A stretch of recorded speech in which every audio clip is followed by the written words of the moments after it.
Welcome back to Weekend Smile. Join us as we embark on a journey with our sister Paula-Anne Porter-Jones, a versatile broadcaster, dedicated mother, avid outdoor enthusiast, and true reggae hiker. She's here to discuss the thrilling world of hiking, offering a glimpse into her awe-inspiring adventures filled with challenging trails, scenic vistas, and unforgettable experience. Hi, Paula!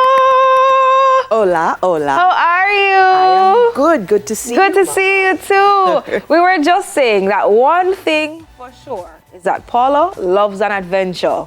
Whether you're taking us, motorcycle riding? Yes, ma'am. Whether we're doing a deep sea dive today? Yes, ma'am. Or we're going on a hike? Oh, we're going on a hike. We're going bird watching. Bird watching. You know, where do you want to go next? Where do we want to go next? So we're actually going on a hike soon. Yes. Yes. You're coming? I'm working on it. Okay.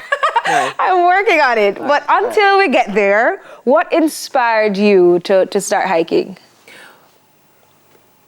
I don't think it's something that I started. I think I started doing it officially with reggae hikers as a group. But I've always wondered what's over there and what's behind that bush and where does this path go to? And whenever the opportunity presented, I would always go for a walk. Just go for a walk. Just go for a walk. And you think that's what actually sparked your passion? I think the opportunity when it came to do it officially with like-minded people just added fuel to the fire. Okay. That's what I like. Yeah. Okay, I know you've gone on a lot of adventures. What would you say has been your most memorable one so far? So the one that stands out, and because it's in a whole different country and because there were jaguars in the forest around, was when I got the chance to hike in Belize.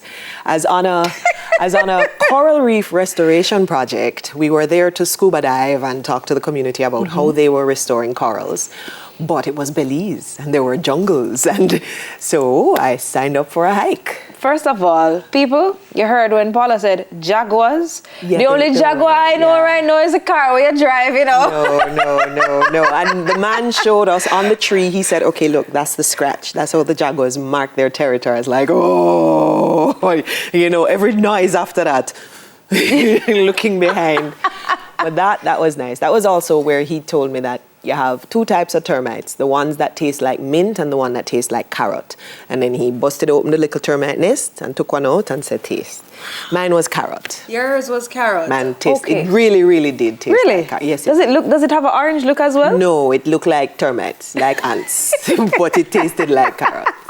It seems you live for an adventure though, Paula. Is it something that, do you love just staying on the edge, you know? I do. I like spontaneity and I like making myself perform even though I'm afraid. Okay. So, and that has to do also with sports, because you wonder, you second guess yourself, but you need to focus on the rules, what needs to be done, and you get it done. And okay.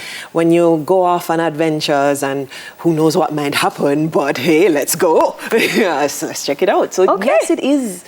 Being on the edge is a phrase that would work. All right. So in preparation for a hike, what are some essential things that we must take with us? So I don't like to take anything with me. So maybe not even water? Or maybe I'm not the best. I hate walking with things in my hand. Or your backpack? I don't like walking with things on my back. Lately, though, because our hikes have been longer, I've started walking with a backpack. And my sister-in-law gave me what I used to laugh at, you know, the fanny pack?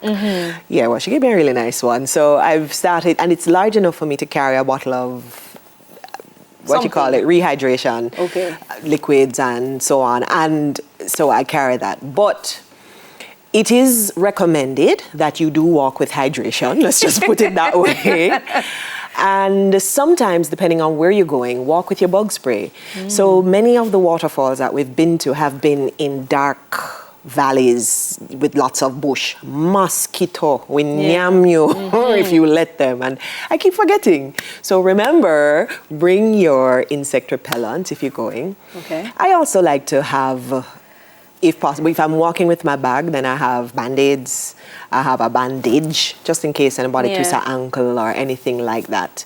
And I have a change of clothes because I sweat easily, so I have a change of t-shirt. Okay, that's just in case you're walking with a backpack? Yeah. Just in case? Just in case. But usually I have my phone. because I love to take pictures of everything and everybody.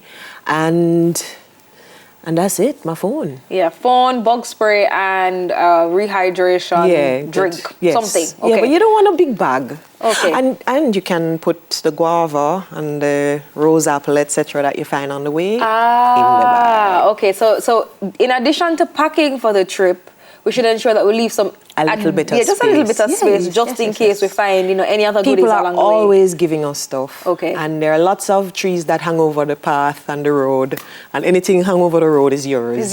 Is yours. All All right. But I know that these hikes have definitely not been a walk in the park, you know, and sometimes you do encounter some difficulties. Can you recall any difficulty that you have experienced and, overcome? Well, the challenge for me usually is the steepness of the slope. And as I've gotten fitter, it's been easier. But the terrain that you're walking on sometimes is a challenge. The very last one we did, not only was it steep, but it was slate. Is that the type of rock that slidey? So you set your foot wrong and you slide, you'd be sliding back down. So sometimes the unexpected terrain, you might not be wearing the right kind of shoes for the terrain.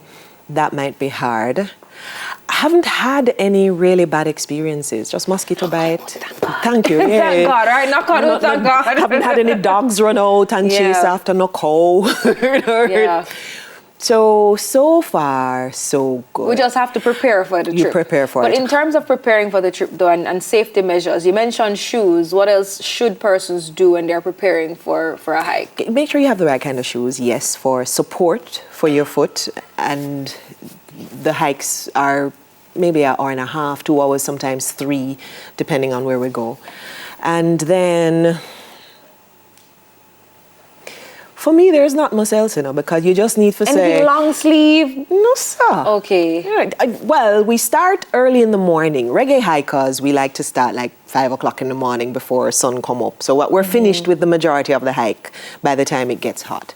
So at that time of morning, it helps to be warmly dressed if you have a long sleeve, and then you can take it off afterwards if it gets hot. But apart from that, carry yourself. Carry your spirit of adventure.